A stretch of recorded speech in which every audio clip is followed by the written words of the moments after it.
আসসালামু আলাইকুম। কেমন আছেন সবাই? আশা করি সবাই ভালো আছেন। সবাইকে ঈদ মোবারক। আসলে ঈদ ছাড়া যে একটা ঈদের আনন্দ উপভোগ করা যায় সেটা আসলে বলে বোঝানো যাবে না আর কি। মনে হয় যে ঈদ ঈদের আনন্দটা আর কি উপভোগ করতেছি। সেটা হচ্ছে আপনারা সবাই অবগত আছেন যে ধানমন্ডি ৩২ নাম্বার ছাত্র জনতা গিয়ে সেখানে ভাঙচুর চালাচ্ছে। প্রথমে ছাত্র জনতাকে স্যালুট জানাই। বস, ধন্যবাদ আপনাদেরকে। আরও ধন্যবাদ জানাই আপনার হচ্ছে পিনাকি ভট্টাচার্য। দাদা খুব দাদার কথা আমি সব শুনি। দাদার কথা আমি প্রায় 5 বছর যাবৎ এর ভিডিও দেখি, কোনো ভিডিও মিস করি না দাদা। তো কনক সরোয়ার দাদা আছে, ইলিয়াস ভাই আছে, তাদেরকে আপনাদেরকে সালাম। আপনাদের একটা লাইভ দেখলাম গত রাত 11টা বাজে আপনারা একটা লাইভ করছেন। ইলিয়াস ভাইটাও দেখছি আর কনক সরোয়ার দাদা তারটাও দেখছি আর কি। কনক সরোয়ার দাদা যেখানে ভিডিওটা করছেন সেটা হচ্ছে গিয়ে পিনাকি দাদা ছিল, ইলিয়াস ভাই ছিল। ওই লাইভটা আমার কাছে খুব ভালো লাগছে। তিনজনে এক ফ্রেমে দেখে আমার খুবই ভালো লাগছে বিষয়টা। আসলে যাই হোক, যেটা বিষয় সেটা নিয়ে কথা বলতেছি যে 32 নাম্বার আপনারা জানেন যে সেখানে ছাত্র জনতা সেখানে গিয়ে ভাঙচুর চালাচ্ছে। আসলে এটা করা উচিত ছিল 5ই আগস্টের পর, কিন্তু আমরা বিষয়টা করতে পারি না সেটা। কারণ হাসিনা পালিয়ে গেছে 6 মাস হয়ে গেছে। 5ই আগস্ট গেছে, আজকে 5ই ফেব্রুয়ারি। তো এতদিন আমরা করতে পারিনি, এটা আমাদের ব্যর্থতা। যাই হোক, আল্লাহ কাছে হাজারো শুকরিয়া যে ওইটা এখন করতে পারতেছি। আমি চাই যে আগামীকাল 6ই ফেব্রুয়ারির মধ্যে, মানে আগামীকাল পুরোটাই এটা একবারে মাটির সাথে মিশিয়ে দিতে হবে। কোনো অস্তিত্ব এখানে রাখা যাবে না। এখানে কনক সরোয়ার দাদার টকশোতে আলী ভাই বলছিল, পিনাকি দাদা বলছিল যে ওইখানে একটা মসজিদ করার জন্য। আসলে সেলুট দাদারে। দাদার মাঝে মাঝে কিছু কথা বলেন, খুব ভালো লাগে আমার কাছে, বুঝছেন দাদা, ধন্যবাদ। যাই হোক, আসলে এটা দ্বারা আমরা শিক্ষা পাই যে যারা ফ্যাসিস্ট হয়ে ওঠে তাদের পরিণত এরকম হয়। আমরা ইতিহাস থেকে এটাই জানতে পারছি। অবশ্য শেখ মুজিবারও এরকম ফ্যাসিবাদী কায়েম করছিল।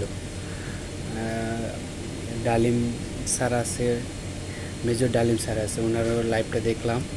তারপর রাশেদ স্যার, ওনাদেরই দেখলাম আর কি। ওনাদের কথাগুলো খুব ভালো লাগলো। আসলে ওরা যা বলছে সবই সত্য কথা বলছে আমার মনে হয়। কারণ তারা কখনো মিথ্যা কথা বলবে না। তারা রাশেদ স্যার বলছে যে যদি তখন শেখ মুজিবরকে উৎখাত করা না হতো তাহলে কেউ না কেউ উৎখাত করতোই, এমন পর্যায়ে শেখ মুজিবর চলে গেছিলো আর কি। আর একটা কথা হচ্ছে, শেখ মুজিবর যুদ্ধের আগে যে শেখ মুজিবর ছিল, যুদ্ধের পরে শেখ মুজিবর অন্যরকম হয়ে গেছে, এরকম রাশেদ স্যার একটা কথা বলছে। আসলে ঠিকই, শেখ মুজিবের ইতিহাস আমরা যেগুলো বই থেকে পাই, আসলে এগুলো সব সত্য না। এগুলো সবই বানোয়াট কথা, যা আমরা এতদিন শিখছি, আমরা জেনে আসছি। তার বিপরীত আমরা ওই দিনকে তার লাইভে জানতে পারছি। আসলে যাই হোক, বিষয় সেটা না। বিষয় হচ্ছে গিয়ে ধানমন্ডি আমরা 32 নাম্বারের বলতে কিছু থাকবে না সেখানে।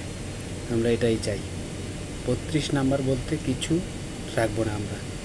আজকে আমার ডিউটি চলতেছে, আমার নাইট শিফট চলতেছে। আমি কালকে 8টা বাজে খবর পাইছি এই বিষয়টা।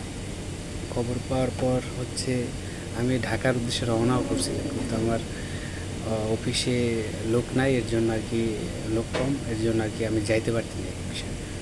নাহলে আমি রওনা দিছি, রুম থেকে বেরো হয়েছি, কিন্তু অফিসে ডিউটি আছে, নাইট ডিউটি, এর জন্য আর কি যাইতে পারি না। তাই হোক, অনেক কাজের ফাঁকে আর কি এখন রাত 4টা বাজে, 4:30 বাজে।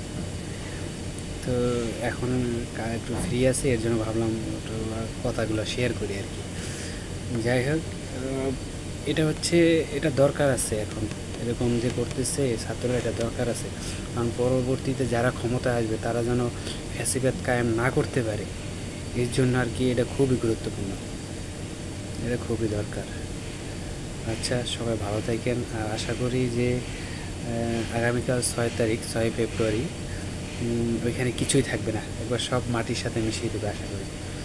সবাইকে ছাত্র জনতাকে আরও একটা কথা বলি, সেটা হচ্ছে গিয়ে আপনার ওইখানে সেনাবাহিনী আসছিল দেখলাম। তো সেনাবাহিনী ভাইদেরকে স্যালুট জানাই যে তারা কোনো ঝামেলা ওখানে সৃষ্টি করে না, এখানে কোনো ঝামেলা সৃষ্টি করে না, এই জন্য তাদেরকে ধন্যবাদ। তারা চলে গেছে, তাদের প্রতি রেসপেক্ট আছে। যাই হোক, সবাই ভালো থাকবেন, আশা করি সবাই ভালো থাকবে না পরবর্তীতে। আসলে কথা হচ্ছে গিয়ে পুরো বাংলাদেশে আওয়ামী লীগ বলতে কিছু থাকবে না, এই হচ্ছে কথা। আমরা আওয়ামী লীগের কোনো চিহ্নই রাখতে চাই না বাংলাদেশের মাটিতে, কারণ তারা যে ফ্যাসিলিটি কায়েম করেছে, তারা গুম খুন, তারপর লুট, যত প্রকার অন্যায় আছে তারা সেগুলো করছে। আমরা এগুলো এত বড় না, তারা অনেক ঘটনা ঘটাইছে, পিলখানায় হত্যাকাণ্ড করলো, এগুলো সবই আমরা জানি, এগুলো সবই যে ভারতের ইন্দ্রতে এগুলো হয়েছে আর কি। ভারত যেভাবে চাইছে সেভাবে হাসিনা করছে তার ক্ষমতারে টিকে রাখার জন্য আর কি। আচ্ছা, সবাই ভালো থাকেন। আমি এত বড় ইউটিউবার না, তারপরও মনের ভাবটা কিছু প্রকাশ হয়তো বা ভুল হতে পারে, ক্ষমার দৃষ্টিতে দেখবেন। আসলে খবরটা শুনে খুব আনন্দ লাগতেছে মনে, তাই ভাবলাম একটা ভিডিও করি আর কি। আচ্ছা, সবাই ভালো থাকবেন, সবাইকে ঈদ মোবারক।